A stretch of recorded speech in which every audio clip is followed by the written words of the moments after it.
ఈరోజు మనం చెప్పుకునే కథ అలవాటులో పొరపాటు. నక్క, తోడేలు కలిసి ఆహారం కోసం అడవి నుంచి దగ్గరున్న గ్రామానికి వచ్చాయి. దొంగతనంగా కడుపు నిండా మెక్కాయి. ఇప్పుడు బద్ధకంగా అనిపించింది. భారంగా అడుగులు పడుతున్న సమయంలో ఊరి చివరన బండితో పాటు ఉన్న ఓ ఎద్దు కనిపించింది.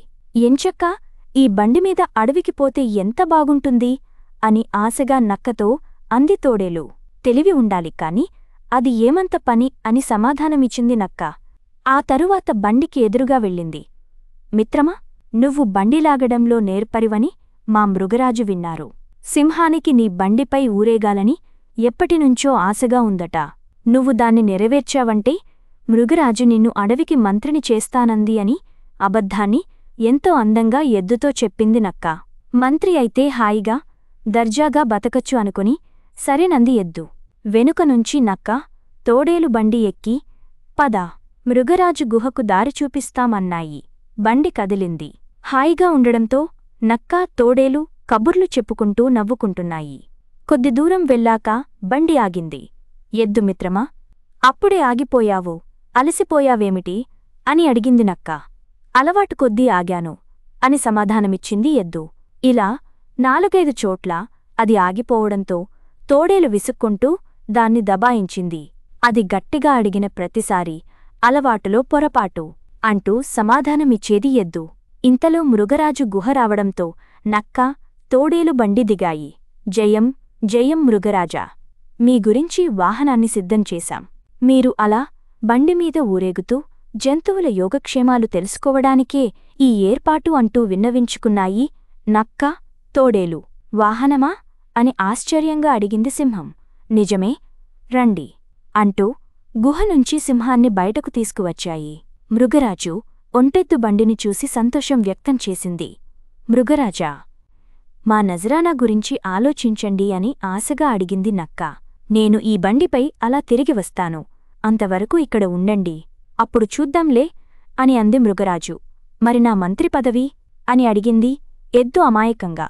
సింహానికి అర్థంగాక నీకెందుకు మంత్రి పదవి అని దాన్ని ప్రశ్నించింది.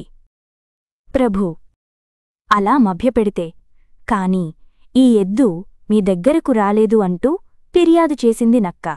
ఎద్దు కంగుతింది. ఇంతలో మృగరాజు బండి ఎక్కింది. అంతే, బండి కదిలింది. కొంత దూరం వెళ్ళాక బండి ఆగిపోయింది. అక్కడ మృగరాజుకు ఎవరో బాధతో ఆపసోపాలు పడుతున్న మూలుగులు వినిపించాయి. ఎవరది అని బండిమీదనుంచే అడిగింది మృగరాజు. కోతి, ఎలుగు జ్వరంతో మూలుగుతూ బయటకు వచ్చాయి. మృగరాజుకు నమస్కారాలు తెలియచేస్తూ తమ అనారోగ్య సమస్యలను ఏకరువు పెట్టాయి. మీరు చాలా నీరసంగా కనిపిస్తున్నారు. కొద్దిసేపట్లో ఏనుగు వైద్యుణ్ణి మీ దగ్గరకు పంపిస్తాను అని హామీ ఇచ్చింది. మృగరాజు మళ్లీ బండి కదిలింది. ఇలా 4-5 చోట్ల ఎద్దు ఆగిపోవటం, జ్వరంతో బాధపడే జంతువులు కనిపించడం మృగరాజుకు ఆశ్చర్యాన్ని కలుగజేసింది. చివరికి బండిని గుహవైపు కదిలించింది మృగరాజు. అక్కడకు చేరుకునేసరికి నక్క, తోడేలు ఆశగా ఎదురుచూస్తున్నాయి.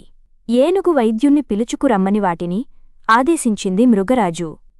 ఉసూరుమంటూ అవి కదిలాయి. కొద్దిసేపయ్యాక ఏనుగు వైద్యుణ్ణి వెంటపెట్టుకుని నక్క, తోడేలు అక్కడకు వచ్చాయి. మృగరాజు ఏనుగు వైద్యుణ్ణి పలకరించి, ఏమి విచిత్రమూ కాని ఈ ఎద్దు ఆగినచోట జ్వరబాధితులు కనిపిస్తున్నారు. ఏనుగు మిత్రమా, ఈ బండిని నువ్వు అనుసరించి వాటికి వైద్యసేవలు అందించు అని చెప్పింది మృగరాజు. సరే అని బండితో పాటు కదిలింది ఏనుగు. సాయంత్రం వరకు బండితో తిరిగిన ఏనుగు గుహ దగ్గరకు వచ్చి మృగరాజును కలిసింది. రోగులను కనిపెట్టే విషయంలో ఎద్దుది నిజమైన గొప్పతనమని నువ్వు ఒప్పుకుంటావా అని ఏనుగును అడిగింది మృగరాజు. నిజమే మృగరాజా, ఇది సామాన్యమైన ఎద్దు కాదు. గ్రామాల్లో చెత్తా చెదారాన్ని మోసుకుపోయే బండిని లాగేది. ఆ అలవాటు కొద్దీ చెత్త నిల్వలు ఎక్కడుంటే అక్కడ ఇది ఆగిపోతోంది. చెత్తాచెదారం ఉన్నచోట ఈగలు, దోమలు ఇబ్బడి ముబ్బడిగా పెరుగుతాయి. అలాగే అవి ఊరకే ఉండవుగా, ఇలాంటి జ్వరాల వ్యాప్తికి కారణమవుతాయి. అందువల్లే ఇది ఆగిన చోటల్లా బాధితులు కనిపిస్తున్నారు అని వివరంగా చెప్పింది ఏనుగు. ఈ ఎద్దు అలవాటులో పొరపాటు అంటుంటే ఏదో అనుకున్నాం, ఇదా అసలు కారణం అంటూ అక్కడే ఉన్న నక్క, తోడేలు నోరెళ్లబెట్టాయి. ఈ ఎద్దును ఆరోగ్య పరిరక్షణ మంత్రిగా నియమిస్తున్నాను.